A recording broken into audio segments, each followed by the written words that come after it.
you guys are just going to blow all the good content that we're going to talk about. Hey, wait. Right? Let me ask you something. Talking about what did I say at the dock on Wednesday morning? Do you remember? Wednesday morning. We're all gathered at 8:32 a.m. You don't remember that? No. It was 6:45 a.m. Oh, you do? Okay, you do remember that. And we're all standing around on the dock telling fish stories. Uh-huh. The captain, the mate, the 5 anglers, and the cameraman. And I says, you do realize we're all going to be together on the boat for 8 or 10 hours. We could have the conversation out there. Let's go fishing. Come on. Yeah. And then when you got out there, everyone was silent, right? No, there was plenty of. It was as wonderful a group of fishermen as you'd ever want to have on a boat. What trip was this? I have this kid that's been fishing with me for 14 years now, since he was 13. Okay. And he wanted to go deep dropping out of Canaveral. A guy named Chris. He's got this most beautiful 47-foot Freeman with 4 engines and 6 first-class seats. And sounds horrible. Oh, terrible. Angler's envy.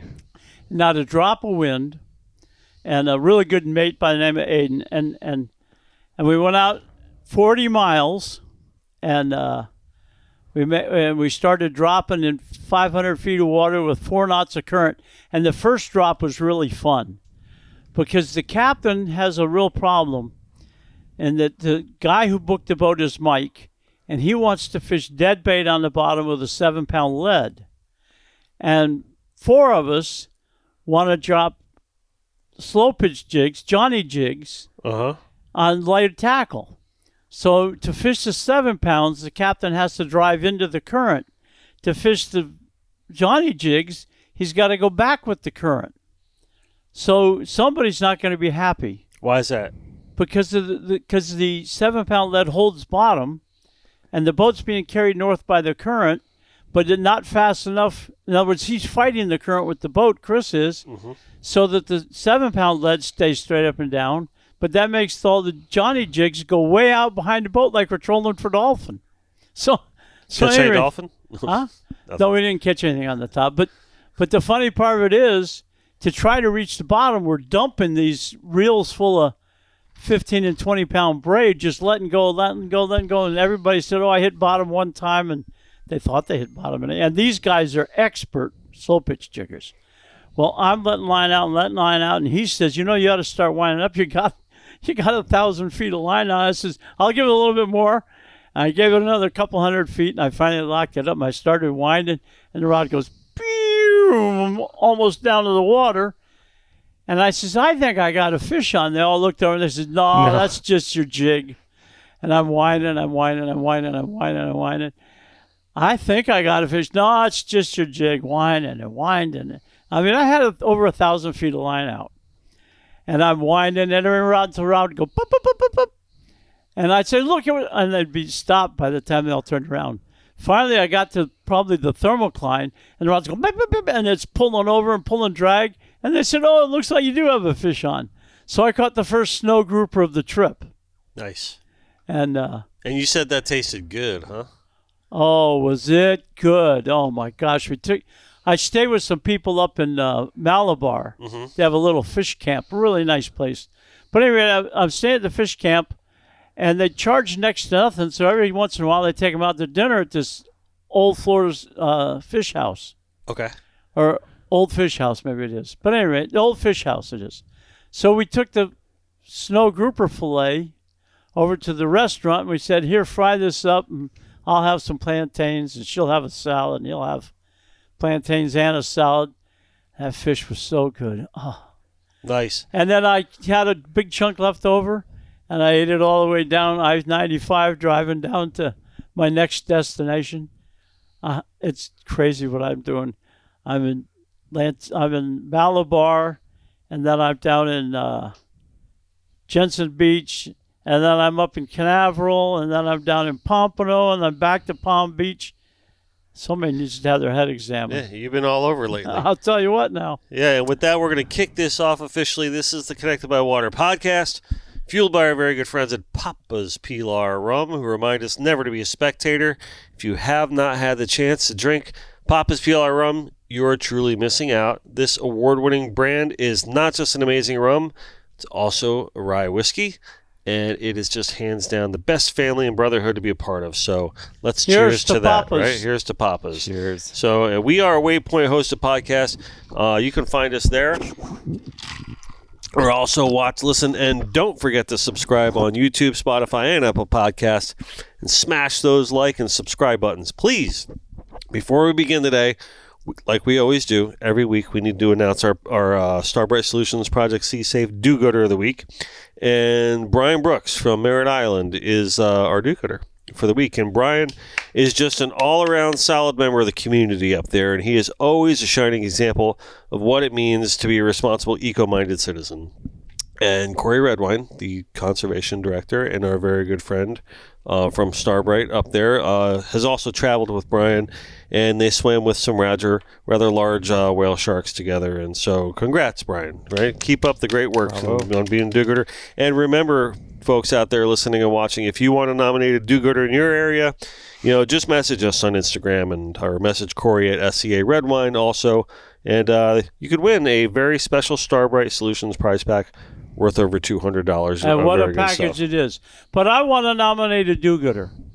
No politics involved, but this guy up north, in the north end of the state, banned helium balloon releases in the state of Florida effective today. That's a guy named Ron DeSantis. Really? We'll have to send him a bucket. It's been banned to release a helium balloon in the state of Florida. That's great. And if you were a boater or an Evergladeser or anything, you know that the ocean's covered with helium balloons. Especially and the Mylar ones. Yeah, well, that's what they're attacking. But the rubber ones explode. Right. But the Mylar ones, they go out over. They come from Ohio and go out to the Gulf Stream. They go to the Everglades. They go everywhere you can think of. Mylar balloons land, and now it's against the law in Florida to release a helium balloon. Just fantastic.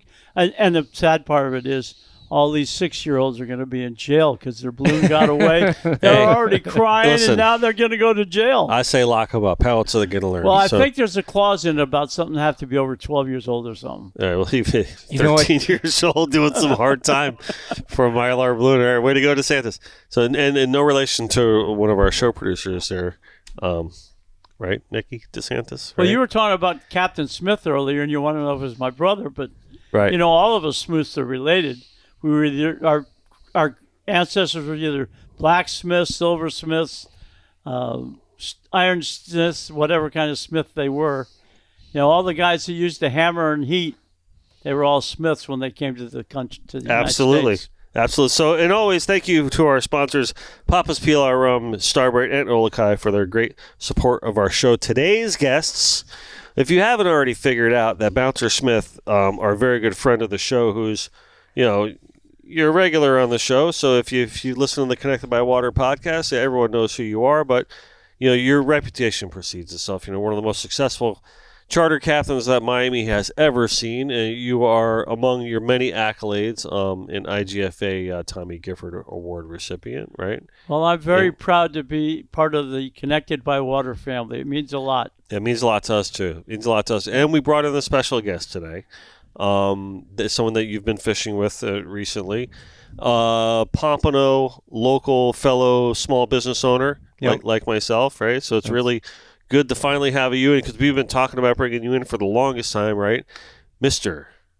None other than Johnny Jigs. And thank you very much for having me, Johnny. Thank Happy you very to much. Be here. Finally. So Jigs, what is that? Swedish? What kind? What's the last name? That last name. I found out the other day his last name's not Jigs. Yeah, the guy I think we gathered the guy that was here with the little boy. That was Mr. Jigs. This is Mr. Johnny, and the other guy's Mr. Jigs. That's it. And I warn you. You say something wrong about Johnny Jigs, he's going to hit you with this. Feel it. Yeah. That one's I know. huge. This looks pretty. Whoa. That is 1,000 grams. Kind of do curls with that. You can. You ought to see him out there on the boat. He's got me doing curls with a 900 gram with his jigging rod. And this is and serious. I'm using both arms and leaning back as far as I can on my cooler to jig my jig. What do you call this one?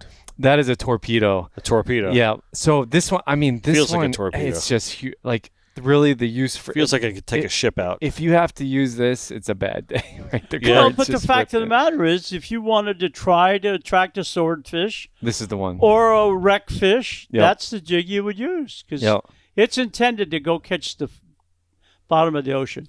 Nice. There were some guys posting scum drops on social media today. They were catching 1,700 feet of water in Bimini, and you're not going to get there with a 600-gram jig. No, so. absolutely not. Yeah. So tell me a little bit about Johnny Jigs. So you're a business here in Pompano Beach, Yep. right? You're right off Federal Highway, just south of Atlantic Boulevard, Yep. right? And you've been doing pretty well recently. I mean, how long has Johnny Jigs been in business? It's been, I want to say, approximately five or 6 years, maybe 6 years, probably closer to 6. That's great. 6 years, yeah. And you guys have grown pretty fast in that time. Yeah, I think we kind of got in at a really neat time because there was COVID going on as well, during the process of us growing the business where everybody was fishing, right? But in addition to that, slow pitch jigging all of a sudden started taking off. Exploded. So, yeah. So for us, it was like when I started slow pitch jigging, there was only a handful of guys doing it, and when I came home, from a trip where I was exposed to slow pitch jigging, went to, a tackle shop and was like, let me, I want a slow pitch rod and I want a slow pitch reel. And they were like, what? Like, what are you talking about? Well, I just want to mention, just bragging rights, we have to throw this in once in a while, but his sales went up by 4,000% a couple weeks ago. They have a kayak tournament out of Pompano.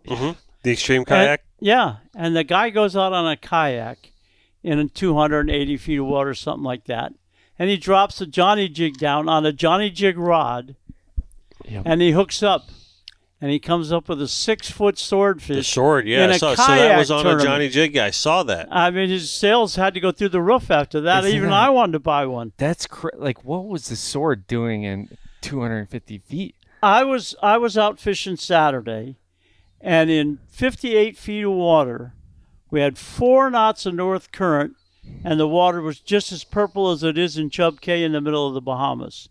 And in the springtime, you get those raging north currents on the edge, and every year, everybody that's out there all the time will see numerous swordfish in the springtime, any time from late March into June.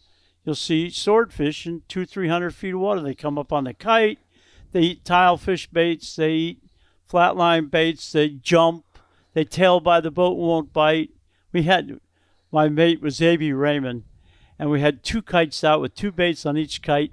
And the swordfish inspected all 4 of them and then left. And then he came back and he inspected all 4 baits, and A.B. cast him a dead herring, thinking, well, maybe if it's dead, he won't have to chase it.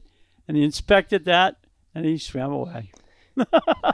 This guy, Tyler O'Neill, he was part of the Extreme Kayak Fishing Tournament. He entered into the tournament, and nobody knew it was him. Like, he's actually been around here fishing quite a bit, but there's just a guy screaming on the radio, I've got a swordfish, and we're all like, oh, it's an out-of-towner.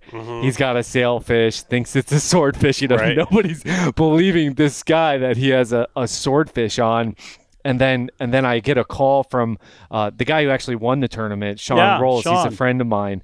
Gave me a call, and he's like, Johnny, this guy actually got a swordfish on one of your jigs. You should definitely come check him out whenever he hits the sand. Is that even a qualifying fish for that tournament? No. It's not, right? And let me tell you how great a gentleman this guy is. He didn't have an HMS, and he didn't know what the regulations were on swordfish, so he revived and released the swordfish. Oh, good for him. What an Yeah. honorable thing to do. I would have drug it to the sand. What a nice guy.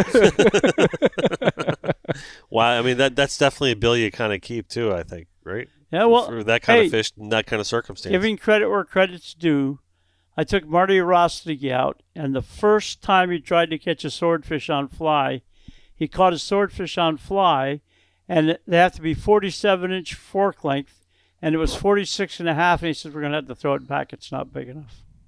Half an inch at 2 o'clock in the morning. Who's going to bust you? Hey, matters. Listen, up in the Atlantic City tournament a couple of years ago, Michael Jordan brought in a a white marlin that was literally half an inch too short, and then we were like, nope, doesn't count. Right? And everyone's like, oh, thinking, oh, it's Michael Jordan's fish, you're gonna let that one go, but no, for sure, can't Half do an it. inch. You have to live by the rules. Yeah, 100%. And the best people are those who live by the rules, no matter who's watching. Yeah, no doubt. And that's no the doubt. vast majority of people. Listen, the best way to tell the truth is not to lie. So Yeah, then you never lose track of your stories. yeah, exactly. Yeah. Exactly. So with you were telling us about the Johnny Jigs. You went on a fishing trip, right? And you're Yeah. saying you came back hooked. Yep. And so Yankee Cap actually down in Key West, and a guy was doing it on the boat, and like I consider myself a good bait fisherman, and like I really got my feelings hurt on this trip because this guy was just one fish Mowing after them down, huh? another, you know, and that's really the case. A lot of times, you know, it'll either be the baits going off or the jigs going off. Sometimes both, but yeah, we came back and realized that there was nothing here, you know, and then what there was here was speed jigs, you know, which isn't the same thing. You know, this is an asymmetrical jig versus a speed jig is symmetrical. So we started making them out of my construction warehouse in Pompano, and they were terrible. And but people were buying them on eBay. I had just like a little eBay store, and then it just kind of progressed where we turned into a specialty tackle shop, and people are all of a sudden coming from all over the U.S. and making us a stop on their way to the Keys, you know, to pick our brains about slow pitch jigging. Interesting. So Can when I did interrupt you one open up second? the store? The store, so we had like a little shoebox store like off the beaten path back in this warehouse district in Pompano. Okay. That was in like front of a friend of ours boat mechanic shop. Little tiny closet, basically. We called it the Johnny Jigs closet. Right. And so people were coming into this little store, and if there was like more than two of us in there, we would have to kind of stand up against the wall so there was enough room for people to walk around. Oh my God, that's hilarious. But they were loving it, and they wanted to pick They our finding you on social? Yeah, social media. They just wanted to learn about jigging and what we were doing, and we realized that this is kind of cool, and people are getting interested in it. And then it turned into, we got the shop there, and then our sales just started going crazy. We're in I don't know, somewhere around 100 different stores all over the U.S. from California up to New Jersey. Dick's Sporting Goods, also one of them, and and the greatest thing that ever could possibly happen to me happened. I quit construction, and I get to, you know, talk fishing. That's the best feeling, isn't it? Every day. That day when you finally get listen, my day was like 12 years ago when I finally was able to quit my day job and like go full time and just follow your path. Yeah. It's such a liberating feeling, isn't it? Oh, it is. I wouldn't know. I could tell you. You would know. You've been doing it your whole life, I guess. But I have to interrupt 1 minute because Johnny does this regularly, and I didn't understand what he was saying until I watched him a few times. But asymmetrical, his jigs, going down, they go pretty straight because he slows the thumb down a little bit, so it slows the top down a little bit. But when he gets down there, he jerks them up, and then they come down like this. And they land on their side on the table, if you're not seeing this in camera. But they land on their side, and they flutter on the way down. That's asymmetrical. They're balanced from one end to the other. A torpedo jig comes right straight down, and you jig it up, and it might go over here a little bit, but it comes straight down, and it comes up, and it comes straight down. And that's a vertical, or what else did you call this? A torpedo. speed jig. Yeah. That's the brand of a torpedo or a vertical jig, whereas all these odd shapes, they're all made to land on their side and flutter on the way down. And it's really something that the average guy, a week ago, I didn't know the difference. Well, listen, I mean, I don't have a lot of experience slow pitch jigging, and we don't talk about it a ton on the show, but we try to talk about it as much as we can, given the recent popularity of it. I mean, we brought Benny Ortiz on for that one episode a couple of years ago.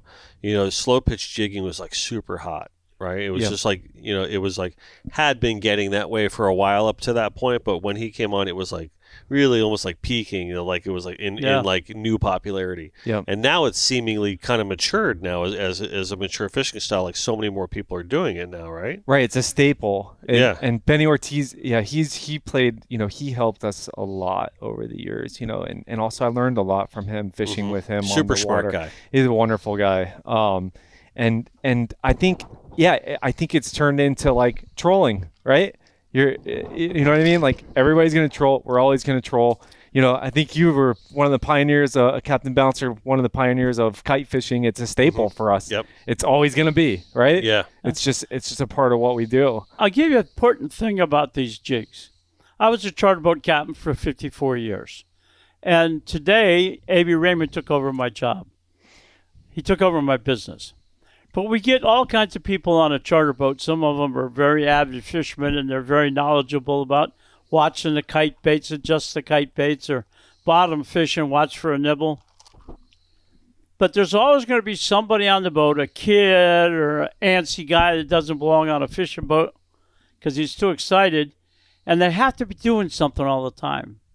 Well, you take this jig right here, you put it on a spinning rod with braid, and you say, because they don't have to know how to free spool.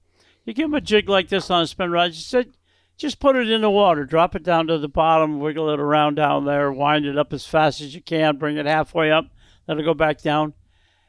I watch A.B. Raymond's post all the time, and he's catching blackfin tunas every single trip because he always has a rod rigged with a slow pitch jig, and he just tells the people, I'm marking them down here, so you got to let out all the line till the jig stops.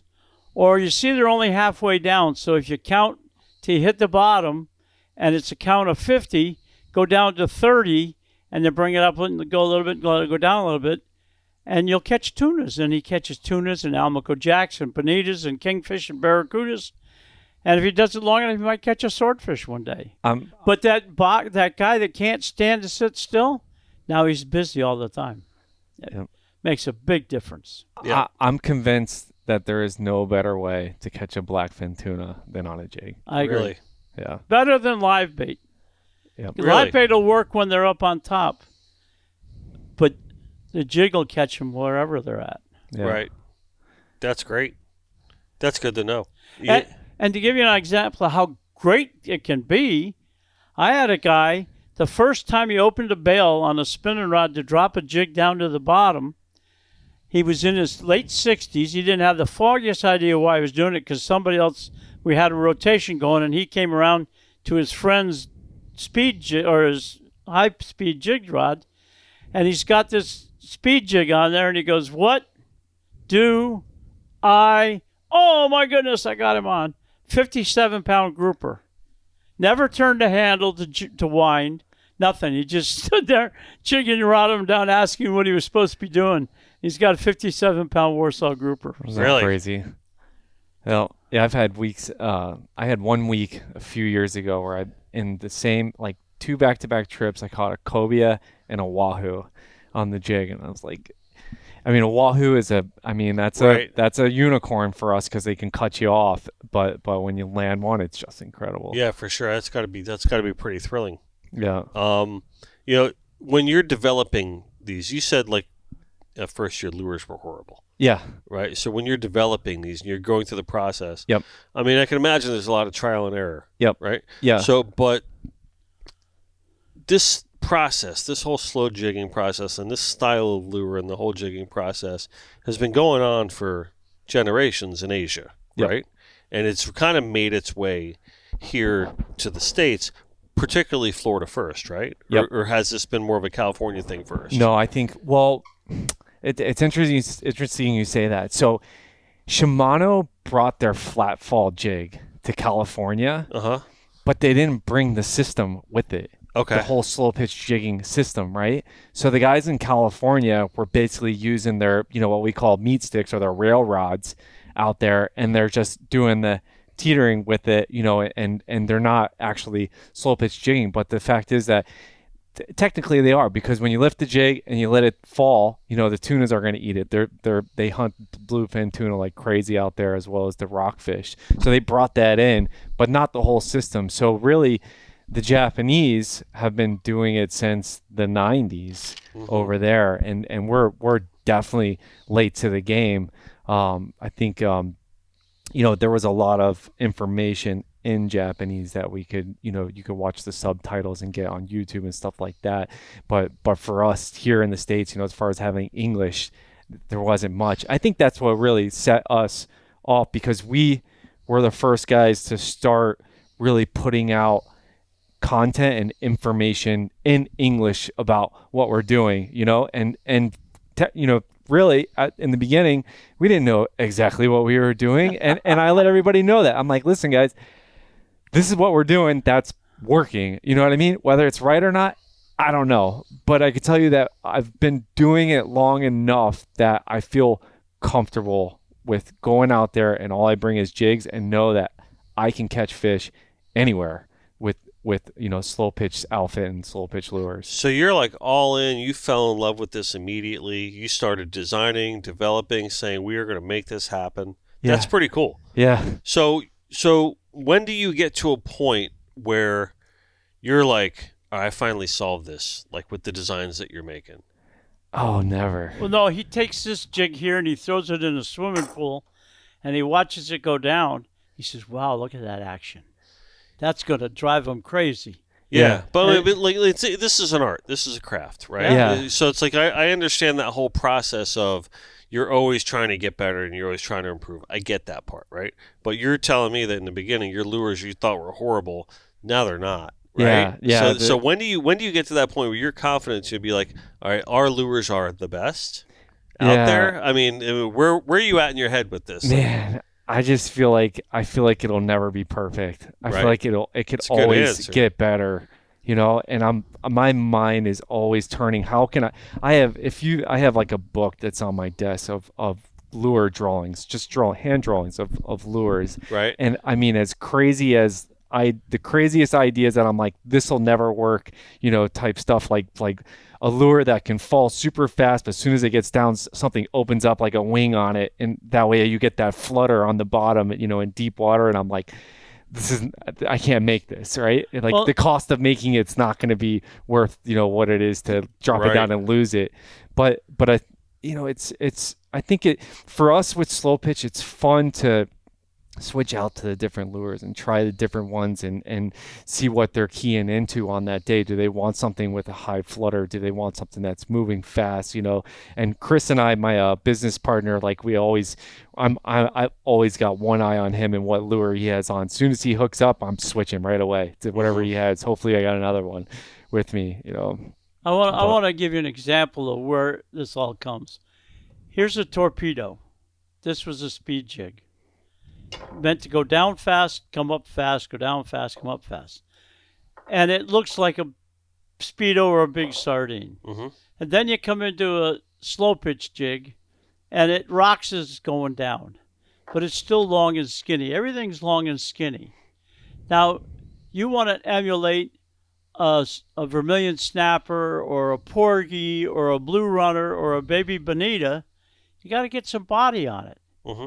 And this is the widest profile that I've seen. And I think the future in slow pitch jigs is wider and wider. Yeah. Where their action might go like this as they go down, but they have a much wider profile. I think that's really important to the future of slow pitch jigging because it offers, if you throw I think variety is a good thing too. If you throw a dead herring in the water, it stinks like this. Mm-hmm. Well, if you throw this out and it's a little bit wider, it's allowed to go like this. Does the same thing. Yeah. And that's a big part that hasn't been stepped on yet in slow pitch jigging, but I think it's in the future for them. You've done every type of fishing there is, right? No, I'd be honest with you. I never fished that Maracaibo where they have a fly rod with no reel and catch fish this big. But yeah, but you know what I'm talking. All right. I'll never give you a straight answer. You know what I'm talking about, right? So. But this slow pitch to you is fairly a new process, right? Yeah, like you said, fairly. Very fairly. Yeah. So, I mean, I would think that with someone who's got your history of fishing, your knowledge of history, or your knowledge of fishing, just you've forgotten more about it than most people will ever know. That's the common saying, right?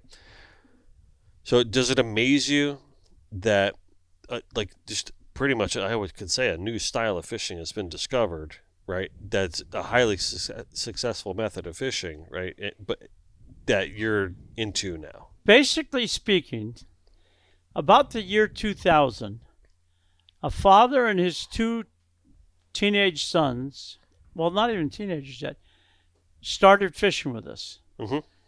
And about 2005, they showed up and they said, don't bother bringing any bait. We're going to fish with these speed jigs. Spinning rods and conventionals, speed jigging. All 3 of them were built. You wouldn't want to pick a fight with any of them. You wouldn't want to try to get a football past them either. But it was the Lapnow family from Connecticut, and they were speed jiggers. And they would jig all day, and they'd get tired. But all they did was speed jig, and they'd outfished a pinfish every day of the week. They'd outfish whatever we dropped for live bait to the bottom with jigs.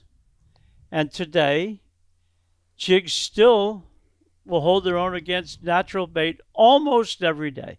Right. And you'd be amazed at things that'll eat them. Would you believe that a sand tile fish, or for that matter, a golden tile fish, is going to... There are fish that hides in the bottom and eats trash floating by on the bottom. Tile fish aren't going to eat jigs. It's ridiculous. Right. Right. I mean, it's just not going to happen. You can fool a red grouper with any lure. You're not going to fool a black grouper or a gag grouper with a hunk of metal fluttering around down there. Until you see it happen. Tallies, ocean triggerfish, whatever you want to catch. You give this to a kid and tell him, here, just play with it. He's allowed to bring up anything you can imagine on a line. Yeah. It's just amazing what can happen. I mean, so slow pitch jigging, that's kind of like less workout intensive than regular jigging. That's right? why it's even so much more I think that's popular. part of the success, That's right? a big part of it, Yeah. because I give a speed jig to a 70-year-old man or a 12-year-old kid, and you tell them bring it up as fast as you can. Half of them can't bring it up as fast as AB no matter what they do. But you just tell them, here's a slow pitch jig, just do whatever you want with it, and they're catching fish, and they don't have to break their arms to do it. Mm-hmm. It's a natural. It's no way to beat it. Hence the name slow pitching. So you slow it down, you don't have to kill yourself with Right. it. And the tackle's a lot lighter. Yeah, much lighter. That helps. It's a huge help. And I mean, honestly, I've seen many times where the rod is sitting in the holder, and I've got my lure on the bottom, or my business partner Chris has got the lure on the bottom, and we're assisting each other with the fish that the other angler has, and then you look over, and that just the boat rocking, right. and then all of a sudden fish hits this rod's on, you're gapping a fish over here, and then you're switching back. That's great. Boat's doing the jigging the boat's doing the jigging for you. Yeah, that's cool. That's cool. And then there's like more progressive stuff now, like where a lot of microelectrics have been involved in like deep dropping and stuff like that. I got to give it up to Captain Bouncer. When we went out, we were deep dropping, and I was like, I have the electric, and I was like, I have the manual, and he's like, I'm going manual. Oh, Yeah. I'm a sport fisherman. Yeah. That That doesn't surprise me at all. But in confession, he would say that. In confession, I was using his rod and reel. His rod is very, very expensive. Mm-hmm. Now, mind you, he comes down on the boat, you think he's going for largemouth bass. Right. He's got little skinny rods, That's right. little bait caster reels. It looks like he's going largemouth bass fishing. But the fact of the matter is, his skinny little rods have got 3 layers of graphite in them, and some other composites to make them even stronger. Yeah, they're strong. So they bend, but they don't break. But at any rate, there's 5 of us fishing diligently on the boat, and sometimes there were 2 bait rods down, so there were 6 lines in the water, and nobody's caught a red snapper all day. And you remember the guy that caught the grouper first, the first grouper? He gets a bite sitting on the fish box, and he can't keep the rod off the rail, Mm-hmm. and he can't stand up because he's old and feeble. And Johnny's standing there coaching him, come on, keep it off the rail, don't break my rod, keep it. Here, Johnny, you bring it up. I can't. I got my own. This is my manual retrieve. So we caught this beautiful red snapper, but the guy that does all the work getting it to bite all day, he gets the credit. The guy that wound it up for 15 minutes, he gets a small piece of maybe we'll give him a fillet of squid next time we go or something. In true charter boat captain, fashion, he hooked the fish and hands it off to me. Well, I really was exhausted. Yeah. It was over 90 degrees. There wasn't a breath of wind. Yeah. And I've been jigging all day, and I was beat. There was no two ways about it. And I really couldn't stand up. I have a spinal problem, so I can't stand up for anything at the time. So the right thing to do was here. Okay, I got the pleasure of hooking it, fighting it for a few minutes, the drag burning and everything. Here, Johnny, you wind it up, and then let me hold it for a picture. Yeah. He let me hold the jig in a picture or something, but he held the fish. You'll notice that in all the pictures. Color's a big deal too, right? Or no? I think it is. There's the old question. Because you're losing light down there. Do fish see color, right? I don't know. Yeah. Well, no, I have to correct you on that. Tarpon have more cones than rods, which is what determines seeing color, is the cones of the rods, one or the other. They have more cones and rods than anything else that exists, from birds to man to fish. The tarpon has the most cones and rods. So they can definitely see color. I think almost all fish can see color at some level.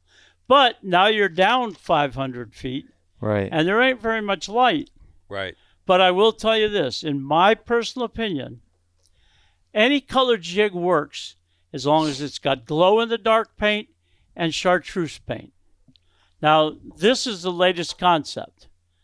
Vermilion snappers are one of the primary foods of everything down here, and they're all red. And red snapper babies are primary food, and they're all red. And the list goes on and on of red fish, and here's a red lure to catch them. Yeah. So even though we don't... And that's the first color you're supposed to lose, right? Yes. With the Roy G. But Biv. we don't know what a fish's eye sees compared to what we see. Yeah. But we do know that if it's got glow paint in the middle, it's going to catch fish. This is what do you call this? Orange and chartreuse. Chartreuse. Yeah, that's our. We call it the all glow, but it's a chartreuse and pink. But yeah. I can tell you from my experience, just being on the water, that I have been fishing the same exact jig as someone else, different color. Particularly Chris Doyle, and Chris is catching 1 scamp grouper, 2 scamp groupers, 3 scamp groupers. Then I'm like, I saw that video. I've had enough. And I switch out to the same color that he's fishing, and then all of a sudden I'm catching scamp groupers. Money. And wow. So I think color does matter at times. It definitely does. Well, yeah, I mean, I've always been a proponent that color matters, but with circumstances, right, with different skies and different, different watercolors, and we have a friend named Thomas. He makes rubber trolling strips. And he has pink and blue and purple and yellow and white with glitter and clear with no glitter. And I told him the other day, I says, all the years that I trolled, the number one go-to bait other than natural was Coast Guard Orange, International Orange. And his dad poured the first ones over the weekend. International Orange trolling strips. I can't wait to get a hold of them. Oh, that's really awesome. Nice. It's almost, this is a little bit pinker than that is. This is International Orange, pretty much this lure here. And there'll be plenty of days that they'll pay off for you. So Johnny Jigs, you're kind of like the store, the business itself. I mean, you're multifaceted, right? So you're obviously making lures. So you brought a bunch of samples with you today, and they're absolutely gorgeous, right? Great job on that, by the way. Thank you. But you're carrying the tackle outfits, like the full rod and reel setups at your place, and what else are you guys doing? I know you guys are you have a heavy presence on YouTube. Yes. For your business as well too. So I'd like you to talk about all that. The YouTube that's fun. That's like our fun time when we get on the water. Yeah. And we're just sharing our experience out there and what we're learning for the day, what we're dropping down, how we're viewing, our day on the water. And that just kind of helps to get our reach, to keep us obviously eating and our kids eating, Yeah, sure. People go to our store then, but we also being a tackle shop, we carry other brands. So we're not just stuck on Johnny Jigs. So I think when people come to our YouTube and watch our channel, they realize, like, what, these guys are not completely biased. I am about my jigs, but everything else, we've got the reels and rods from, I use other manufacturer rods and stuff. And granted, we have our own, Johnny Jigs rod entry level, as well as like a higher end one. We have actually a partnership with, we've recently started building a rod with Daiwa, who has helped us with their manufacturing, some of their engineering. That's pretty cool. Yeah, it's awesome. One of their engineers, his name is Noah.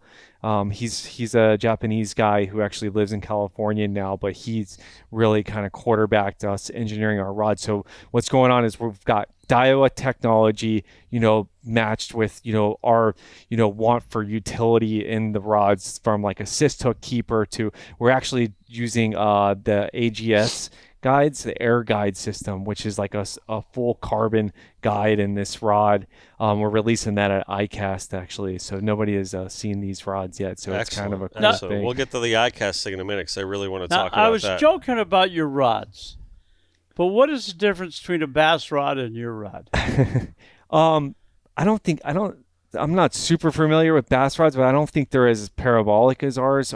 No, but I mean the construction, so that yours don't break. Yeah. They look as skinny, but they're less prone to break. Yeah, so it's the carbon wrap that's on them. It's a little, I think, extra wraps that go into it. The layout's completely different. So there's less air down the middle and more wraps of graphite. That's the biggest difference. Yes. Not on all of them. There are some that are solid carbon as well. Oh, yeah? I'm not a huge fan of the solid carbon ones, because they're kind of. I was going to ask, how does that? They're kind of floppy. Yeah. Right. So yes, they're strong, and man, can you really put some heat on a fish with it? But I want a spine, and I want something that has more rigid. A little bit better sensitivity and stuff. One of the things that I learned last week fishing with Johnny is that when they lift the rod bends, and then they stop and the rod goes like that. It wants to be straight. Mm-hmm. And when it goes like that, it flips the jig up into the water column. And then the whole thing comes back down to the fish. And then they come up again, the rod bends, and they stop, and the rod flips it out, and it goes over here, and then it flutters back down again. So the urge to be straight causes the slow pitch rod to flip the bait up through the water column. Right. So it's kind of like fly casting. Fly casting, you want to start the line moving and then accelerate it and then stop. And they want to start out slow and accelerate their lure and flip it up and then stop, so that the lure keeps going and then flutters back down. So it's interesting, the comparison between the lightest fishing possible and the heaviest fishing possible. But there's a relationship. And that's what's interesting. The rod's so if you lift the rod and the rod just stays limp and it doesn't actually flick the jig, then that's why we have the power levels or gram rating on the rods to go up. So a lot of rods are rated by a line class, and the slow pitch rods are rated by grams.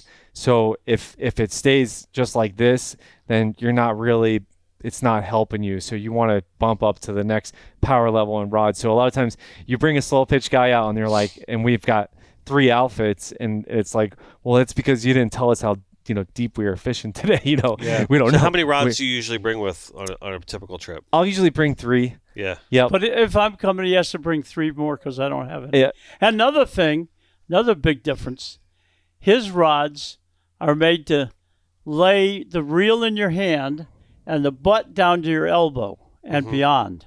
Yep. Oh, interesting. And my plug rod only goes to the bottom of my hand. So they're getting the whole drive of this forearm to move the rod up. Yep. So you're a real innovator in this, right? I mean, you could probably safely say that, just for a lot of reasons, right? For your own research and development, and the fact that you were kind of one of the guys that really stewarded this to the area. It makes sense to me that a company like Daiwa would want to come on and do development with you, because who else are they going to research with? You Right. know what I mean? Because they got to go with the guys that actually know, that Yeah. actually do this all the time and are trial and erroring this over and over and over again. I mean, you have to be a wealth of knowledge and a certified expert on this. I mean, do you feel like you're getting a lot of people from a lot of different areas kind of hitting you at all angles, really curious about what you're doing to try to draw that out of you? Even other businesses maybe too, Yeah. right? I Yeah. mean, They want to know. what's that like? Yeah. That's a funny question. They want to know what we're doing. Yeah, I bet. And they want to know our next move.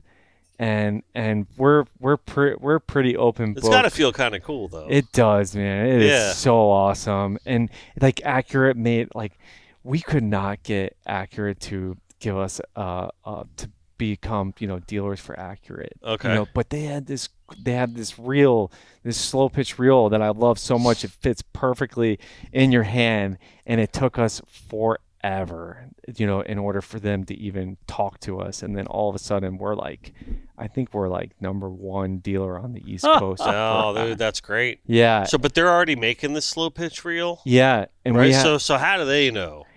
well, Right? So Benny Ortiz was sponsored Okay. by Accurate initially before he went With Shimano. to Shimano. Yeah. But now we have the JJ Accurate Valiant. Wow. Right? It's got our logo on the side, and Oh, that's we great. went to California recently. Like the brothers gave us like a full tour of the facility. Like I got to see like the real start from like a block of aircraft Wow. aluminum all the way Uh-huh. to the finished thing. Went out to lunch with them and stuff, and now we're like, everything's great now. Yeah, that's But it is. Are they up in like Titusville? Something like No, that? they're right? California. They're in California. Accurate? Yeah, Accurate's in California. Oh, I thought they were Florida. No. Oh, okay. Yeah, California. Why was I thinking about Titusville? I think like they must have a facility up there. Yeah, or something maybe. like- Yeah. But yeah, it's been cool, like the attention and the people. Like I get to hang out with Captain Bouncer Smith, and go fishing with Captain Bouncer This Smith guy? because I do something cool, right? Like He was on we have this weekly fisherman program Yep. that's been running for 18 years on Saturday mornings on 940 Winds, and he's on as a guest host or a sit-in for the day. Right. And I come on for my report at 6:30 in the morning, and here's my report. Hey, Johnny, how do you do this? Hey, Johnny, what do you do for that? Hey, I'm Yeah. supposed to be giving my report, and I'm grilling him. about We you. agreed that we should just run the whole rest of the program instead of having the host on. So that was I learned so much in a few minutes talking to him during the show. I mean, Yeah. my slow pitch rod is a bass rod. My second slow pitch rod is a bottom fishing rod for 30 to 50 pound tackle. Right. And my third slow pitch rod is a spinning rod. Meanwhile, his rods are different. His composite material, his rods flip up when he stops. I'm putting 30 pound braid on there. And he's saying, oh no, you want 15 pound braid. And it's just, I got schooled bad. Yeah. I thought, well, gee, maybe I ought to go back to fishing 101 because I haven't made it to 201 yet. Yeah, well, I mean, you talk about a guy that this is Oh, yeah, this is well. specialty of his, right? So this is great. It's not that the rods are super stronger. We change up our fighting technique with the fish. Yeah. As well. So yes, they are strong and durable. We lean more towards the side of durable than the super sensitive ones that are fragile. But Why? because of how we fish here in the U.S. Mhm. and we're a little bit tough on our gear versus the Japanese. And it's just the truth. Well, it's an interesting thing. What really comes down to is that I don't know how the Japanese got into rods and reels, but today one of the most knowledgeable fly fishermen gets people on the boat to go fly fishing for the blue marlin in Costa Rica, 150 miles offshore. He says, I don't care what happens. I do not want that fly rod bent. And he gets on the boat, and he's going after a grouper or an amberjack or a red snapper, and he's pointing his rod down toward the water and just winding. Yep. Neither one of them wants you to pump up and put your rod in a big U and then wind back down. They want you to gain every inch of line that comes onto your hand line crank that comes on. But they don't want you lifting up and putting more pressure on the fish and then lowering the rod and giving him slack to turn around and go back to the bottom. Oh, you're talking about it once you're hooked up. Yeah. When Okay. you've got a fish on, you want to keep the line as tight as you can all the time. No tighter and looser like we've been raised to do our whole lives. Yeah. Whether it's Jake Jordan fly fishing or Johnny Jigs slow pitch jigging, they want their rods almost, if not completely, pointed at the fish and take up every inch that the fish makes a mistake. Don't you be making mistakes by lifting the rod up and then putting the rod down, giving him slack to run into the rock and then trying to catch up with him. Just every inch he'll give you, you crank. His handles, bait casting handles are like this, little circles about 1.5 to 2 inches in diameter. His handles are 6-inch cranks. That gives him a lot of leverage to take every inch that the fish will give him. Yeah. So even the reels, even though they look very similar when you look close, his handles are real long. And what are your gear ratios? A lot of them are like 6 to 1. I mean, generally we're between, I'd say 36 inches to like 46 inches per crank on. So I traditionally started out with I liked a high speed reel. I wanted something that gave me minimum 45 inches per crank. And then, I think the Daiwa slow pitch reel is like 47, and I wanted that high speed. But now when I'm deep dropping, I want something that's a little bit lower gear that I don't have to have. It's not so hard to reel up because the jig is so Everybody heavy. at this table knows that high gear ratio, fast retrieve, hard to retrieve. Mm-hmm. Low gear ratio, slow retrieve, but much more powerful, easier to wind. That's why people like Penn have dual speed reels. They got a slow speed where you got all the power in the world, but it's like 1 or 1.5 to 1. They got a high speed and it's 4 or 5 to 1. You go bass fishing now, bass fishermen have reels that their low gear is 5 to 1 and their high gear is 8 or 9 to 1 because they want to bring that lure in. There's no fish on it. They want to get it in real fast so they can cast to the weeds again. And then when they get a bass on it, downshifts by itself so they can pull the bass away from the weeds. Yeah. I take it back. He doesn't ever want real fast because let me tell you, those jigs pull so hard when you're out in 500 feet of water in a 4-knot current that the experts tell me that I don't have a fish on. It's just my jig putting up resistance. That's right. That's right. But Cap's like, check this reel out. Tell me if I have a fish. I know I felt something, and I'm like, it's so scoped out. I'm like, I don't think so, Cap. I give it back to him, and he reels up a snowy grouper. That's fishing, right? That's fishing for sure. Hey, it's always great when you can spank the expert. Yeah, that's right. Yeah, right. That's why I never touch a rod. That way nobody can spank me.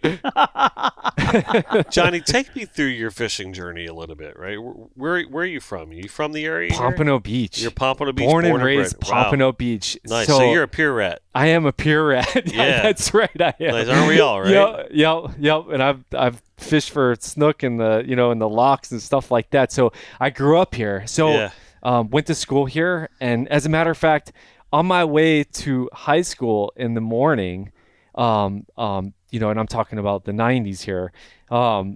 So school started at 7 a.m. high school, right? I picked up my buddy Jimmy Mack, James Rogers, on the way to school. He and I were just addicted to fishing. Any which way we could go, freshwater, saltwater, brackish water, we wanted to fish, But on the way to school in the morning, between 6 a.m. and 7 a.m. when school started, where'd you go to school? Our drive, I was going to Douglas, Solman Douglas. Actually, oh wow! So yeah, I'm a West End boy too. Yep. So cool. Jimmy lived in Parkland, and in the morning on I think it was Fridays, Paul and Ron, we'd get the fishing report from Captain Bouncer Smith. Yeah. And then some days we didn't make it to school, Yeah. What can I say? Yeah. If it was good, if it was good, sure. we were turning around. But yeah, I grew up here, lot of freshwater stuff. My father was a freshwater guy, and his idea really of going fishing, he wasn't a highly technical guy. He just wanted to catch fish, and he wanted to catch fish all day long. And the way that we did that was we'd get a thing of crickets or worms. We had cane poles and a little gold hook and a bobber, and we would go out and just, you know, Wow, you did it old school. Old school, swing Wow. fish into the, you know, that was it. And then I have a uncle, Steve, who introduced me to the piers, and it was like curtains, you know what I mean? That's it. Yeah, See, I was like, you and I grew up very similar. So we grew up with like the Foster Grants and Shakespeare's and like catching bass out west, you know, and then eventually, you know, during the summers, my mother would come drop me off at the pier here and then just leave me all day. that's it. Yeah. I may have been 30 miles south of you, but I was running the same routine. Yeah. Started off with bluegills and bass in the rock pits off of 441 and graduated to the pier, and from the pier to the head boat, and from the head boat to the charter boats, and just kept going. Yep. That's outstanding. The Helen S. I Yeah, mean, fished the Helen for S sure. for years. Yep. And then my uncle introduced me to long range fishing out of Key West on the Yankee Cap, and it was like, oh man, I didn't. Yeah, wanna... that's cool. You know, we used to fish a lot of times. You know, we had this place down in Marathon. We'd spend the summers every summer, so we would fish on the Marathon Lady a lot too. Okay. And that was Yep, always a nice yep. right there at Captain Hook's Marina. Sure. Yep. Yeah, that's always Yep. such a great. Was little that where party boat. Skeet Winters ran out of, or was that before your time? I don't know. There were two captains in Marathon, two brothers, the Winter brothers, and Skeet Winters was the premier headboat captain out of Marathon when we were fishing down there. Yeah, I'm not familiar with who ran the boat. I mean, I was just a kid because, you know, then you get a little older and then you start doing your own thing. You know what I mean? Yeah. But, Right. you know, for both me and my brother, we would just live on that boat and the Helen S. Well, I'm talking about 1970, 72, 73. Yeah, well, I was born in '74, so Oh, I guess you missed out on that group. just missed them. But you know what? The bridges in the Keys back when you can camp on Yeah. them. Yeah. That Oh, was my gosh. awesome. Well, Oh. when we were fishing down there, we better not camp on them because there was no place to sleep. No. You know, we that's fished the connected by bridges water like though, crazy. right there. I mean, you just listen. You know, not all of us grew up with the access to even a center console. Yeah. You know, nonetheless a sport fish or anything like that. So yeah, for sure, it's like for the rest of us, that's how we That was it. grew up. Oh. And those Keys trips were That was everything. Yeah. You know, and even getting out to the pier, and I mean that was everything. And even just fishing for snook off the beach. Well, one of those Yeah. guys that I fished with Saturday, he took me to the Keys to fish out the bridges for the very first time. What do you mean? This Saturday No, you no, fished no. off the Keys bridges No, for the very I first fished time? with him this past Saturday. Oh, but that was the But one in back. Yeah, 1965, gotcha. he took me to Indian Key Bridge Yeah. with a cooler full of little live shrimp and 65 mirror lures. And don't bother fishing on a catwalk. It's 1, 2, 3 in the morning. We're all fishing 100, 200 feet down the bridge from the catwalk. Suck it in. Here comes a bus. That's outstanding. So growing up here in Pompano, and then that's it, man. This has just been life for you. Yeah, this is it. Yep. Yep. I don't think I could live anywhere else. I think I could possibly have a vacation home somewhere else, but this is Yeah, I right. love this place, you know what I mean? Yeah, I And- do. And I've been able to experience other fisheries just due to what I've gotten into here. So being able to fish, I've fished Cape Cod. I've been to California dropping jigs, down South America, Guatemala dropping jigs and stuff like that. But there's no place like home, you know. I mean, how is it dropping jigs in like a place like Guatemala? It's tough Yeah?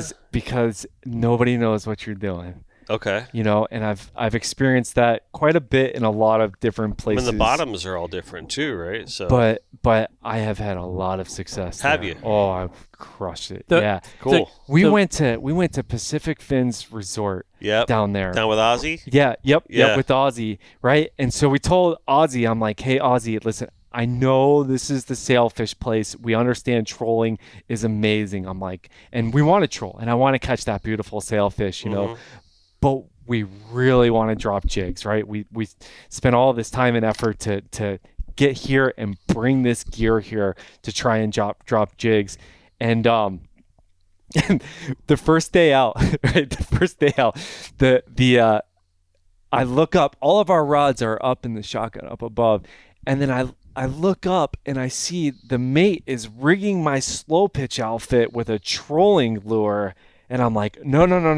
Really? We can't do this, right? We He's can't putting, do like, this. a snap swivel on there? Yeah. Oh, it was great. So, and he kind of okey-doked us. And from what I heard, because I don't speak Spanish, I am learning, but I don't speak Spanish. I heard that all day long they were making fun of us on the radio, saying we had Toys R Us rods on the boat, right? And they're just riding on us in Spanish. $1,000 Toys R Us setup. Oh, they're But you talk about Central American bottom fishing. Miami has Ronnie and his son Jeffrey Shackman, and these guys know everything there is about pushing a button with 10 pounds of lead and 2 chunks of squid or barracuda or whatever. And they went to Costa Rica, and they were supplying all the restaurants in the whole country with grouper fillets. They would go over. They went over there, and they'd go down. We catch the equivalent of snowy groupers and stuff, 300-400 feet, but they'd catch 220-pounders, 220-pounders, 220-pounders, day in and day out. And I forget who it was, but there was somebody from South Florida, went to somewhere in the Pacific Ocean, and the boat they were on, they caught 2 world records at the same time for groupers. Come on. Yeah. Speed jigging or slow pitch jigging, one or the other. jigging. Yep. So this is the way, man. Yeah. So we get back to the resort that day, and the captain completely okey-doked us, right? Nope, you guys are not dropping these jigs, basically. And I talked to Ozzy, and I'm like, Ozzy, please talk to this captain and let him know we want to drop these jigs somewhere. Like, this is why you're here. This is why we're here. Yeah. Right? And so he works it out for me. Ozzy's a great guy. The resort's amazing. Yeah. He works it out for us. Next day we go out, and the captain's like, he's got his orders. Like, you got to let these guys drop a jig, right? And he's just like, this is, you could see it in his facial expression, like, these are ridiculous. It's not going to work, right? It's not going to work. And then all of a sudden, my buddy Will gets tight, pulls up a grouper, and captain's head exploded, right? Uh-huh. Oh, Cherna, right? Cherna. And then Chris hooks one a little bit bigger, and then the next drop, boom, I pull up just a very nice grouper, right? And it's Cherna, and I'm like, so did we get back to the to the resort, and we walk up, I want to make sure everybody sees these groupers, you know what I mean? Yeah. And the place was like, wow, right? I didn't even know these things were here, right? And so I asked Ozzy, I'm like, Ozzy, what kind of a Cherna is grouper, right? And he's like, yeah. And I'm like, well, what kind of Cherna is this? And he's like, Cherna. And there's another guy standing there, right? So I pull up my phone, and I'm like Googling, I'm like Guatemalan groupers, and I pull up, quite a few different groupers. And I'm like, well, what do you call this grouper? And he's like, Cherna. Yeah. Like, Right. I have to give credit where credit's due. Okay. Here's a man who went someplace, and they said he was a whack job because he brought these bass rods and these chunks of lead. My accountant had polio when he was a kid. He's got braces on both legs. He went to Alaska and got the same treatment in English. He's with 5 other businessmen, and he walks onto a long-range boat up there. It's a 55-foot head boat, but they've chartered the whole thing for 6 of them. And my buddy can't fight a fish on big tackle, so he brings a plug rod and a deep jig and some rubber worms, and he gets on this boat to go fishing, and the captain says, what the hell are you going to do with that? He says, I can't use heavy tackle. I'll play around and catch rockfish or whatever, while these other guys are trying to catch halibut.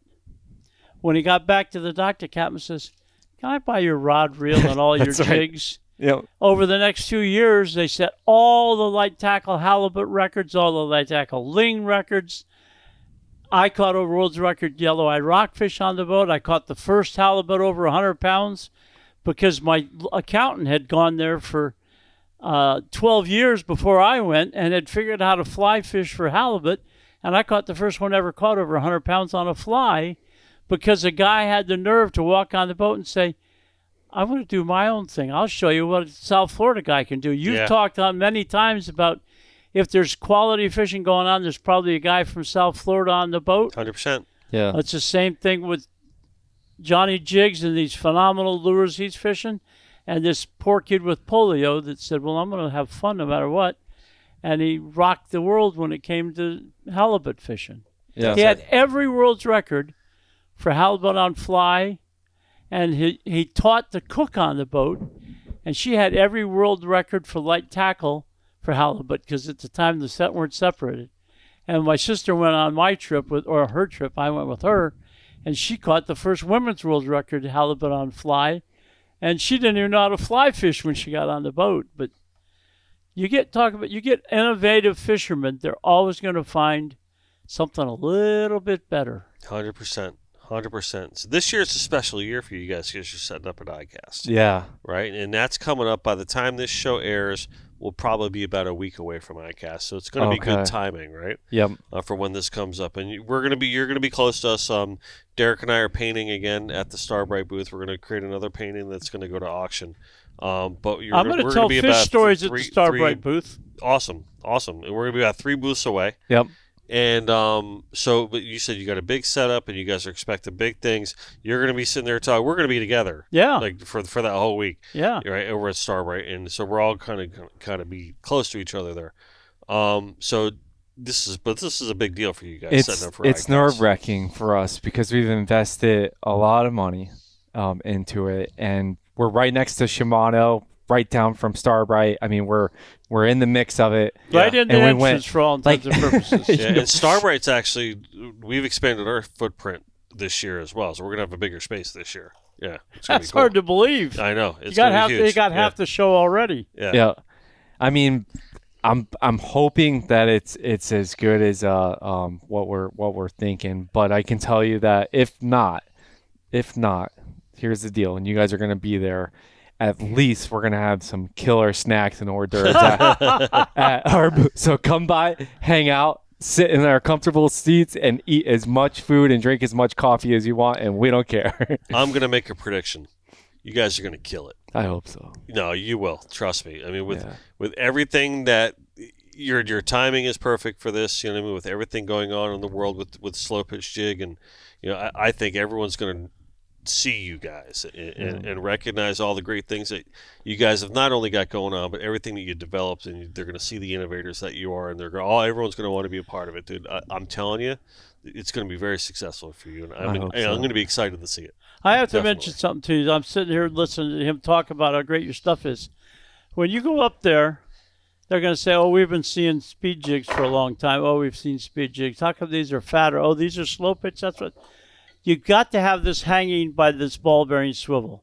Okay. This is a patented product. Yeah, I have 2 patents. Johnny Jigs. Okay. He's got a ball bearing swivel molded into this slow pitch jig, and he gets it going about 400 RPMs. My fingers are so feeble, I can't feel it. So. Yeah. So there's a reason for that. Look at that thing spin. Yeah, show it to that camera right there. Right here. So there's a reason for it spinning like that. So whenever you catch first off, I realized that when we made this shit, we made it without the swivel first, right? That was just like action samples that we were trying out. And I realized that it had so much movement on it and it was spinning. And I'm like, it's going to spin your line, right? Even though we do put ball bearing swivels onto our assist hooks, but I'm like, if we can just prevent it a little bit less of spinning the line by adding additional built-in ball bearing swivel would be a good idea. And the first one was like literally just a random jig that we melted down and put a ball bearing swivel in to see, how it would look on a random jig. But then this one really, I felt needed it whenever we put this together. And I'll show you just the similarities on, this is called our UFO jig, and you could see the similarities between this torpedo in the top and right there, and then if you flip it over, it's very similar. So actually we just added wings to put more action on this lure. And then I realized UFO, I like that. Yeah, UFO. Now here's a really important thing about that swivel. You drop this down, you might hook a 2 or 3 pound per million snapper. Right. And if this is spinning coming up, or the snapper is going around it coming up, if this was a regular tip on here, you would end up with the snapper wrapped around this jig until you ran out of all slack and pops to the line, and you'd have a swivel up here that connected to the whole rig to your line. But now with the swivel down here and the swivel up here, that snapper can spin all he wants, but he's not going to twist anything That's right. up, neither your line nor the lure. So in a year or two, that'll be standard on a lot of slow pitch jigs by Johnny Jig, because it's going to be so popular to have a ball bearing swivel on the top of the jig. You mark my words, you'll see a lot of ball bearing swivels on the tops of That's jigs. outstanding. So big things for Johnny Jigs, right? Listen, I mean, this is all great, man. Like, you brought a lot of awesome things to the table today. I mean, you got ICAST coming up. I loved hearing a little bit about the history of you guys and all the great things that you've got coming on. You know, excited about the future. You know, for your company, man. This has been pretty cool. It has been cool. I'm grateful to be here. Actually, and it's awesome humbling. sitting with a legend. Oh, Like, Well, right? just look right in that talking red through all light and this, say, right? "Thank you, Carl. Thank Hope you you. feel better." Oh yeah, poor Carl Anderson with the yeah, He'll get better He's soon. sick, and now his wife is sick. It is cool. I They'll mean, be all to right. sit next to legend and one of the biggest artists in our industry here. Yeah, you across the table. If you guys didn't know, I'll tell you Oh, what. that reminds me too. Don't forget to pick up your copy of the IGFA World Record book. Right? For sure. I signed some limited edition prints today from the IGFA. Oh, really? That Wow. you will receive if you become a lifetime member. Oh, yeah? Wow. Right. So not only that, you'll also receive a whole bunch of things when you become a lifetime No member. doubt. Costa glasses, Yeti coolers, different things like that. And you're an IGFA member for life at that point too. But you'll also receive this record book where I designed the cover, and the painting that is behind Bouncer there is the original painting that is on the cover. So How many lifetime memberships do I have to sell to get a copy of that live snook jumping behind you? that's the not most associated. That is That's an the entirely most different program. breathtaking piece of art I have ever seen in my life. Thank you. It's in progress. It's not finished yet. Well, that's what scares me, Getting close. because it couldn't be any better. We're getting You close. might be able to improve one of the mullet, but that snook. Well, it's more of a lighting thing at this point. Right? I'm That just snook adjusting the is lighting just, on it. it's So- just unbelievable. Anatomically, compositionally, the painting is done. I'm just adjusting the lighting. So just putting up some details. I'm just telling you, I don't want your headphones to pop off your head, but I've seen a lot of art, and my grandfather was a professional artist. My father's an artist, and my sister's an artist, and my little grandniece is an artist, and that's the best fish I've ever seen painted. Wow. I mean, Bounce. Thank you, man. that's really something. I really- Every time I that's- look at it, I drool. I mean, I can't get a better compliment than that. I mean, what do I say to that? Thank you. That's all I it is. It's appreciate only that. the truth. Yeah. yeah. He brags about me all the time, but he brags about how much weight I lost, not how good a fisherman I am. So. Yanni, you were recording that, right? You got to get all that on video. Okay, cool. It's going to be our next short reel. Put that on repeat. Awesome. Well, listen, gentlemen, thank you very much for coming in today. I mean, Bounce, it's always enjoy spending time with you. I mean, Oh, it's always we're great buddies. to be time Yeah, with you. for sure. And Johnny, this is the longest we've spent together, and we've never really connected like this before. So Yeah. this has been an absolute treat for me. I mean, you're a good dude, man. Thank you very much appreciate that. for Thank coming in you. here, sharing your time, and sharing a little bit of your story. And I'd love to have you back on the show. So maybe we can do a follow up here in the fall. You know what I mean? When things start changing. Anytime. Hey, We are maybe neighbors. Maybe we can get the real smart people from the company, Chris and Will. Maybe You they should. can come in. Yeah, we'll bring Chris on.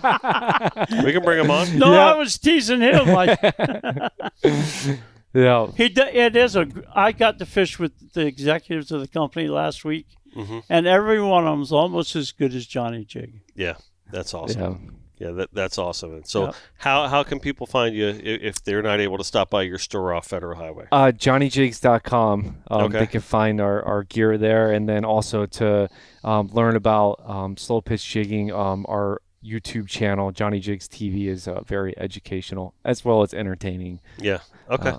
Great. And our Instagram, we have an Instagram. It's all Johnny Jigs. Instagram, Facebook, a few TikToks here and there. Yep. Awesome. But, Well, chances are, if you're listening to this episode, you've probably already sought you out online, and everyone's already linked up with you. So, but gentlemen, thank you very much. I appreciate it. Good luck at ICAST, And Thank hopefully you and I can fish in a couple of days with Bill Lepre, You betcha. right? And we'll get some good positive work done. So we're going to end this like we always do. Your ego. It's not your amigo. That's right. Always do your best at the end of the day. Just let God do the rest. Do not ever forget that no matter where we are, no matter what we're doing, we are all All connected by water. Thank you. Yes, sir. Cheers. Cheers, gentlemen.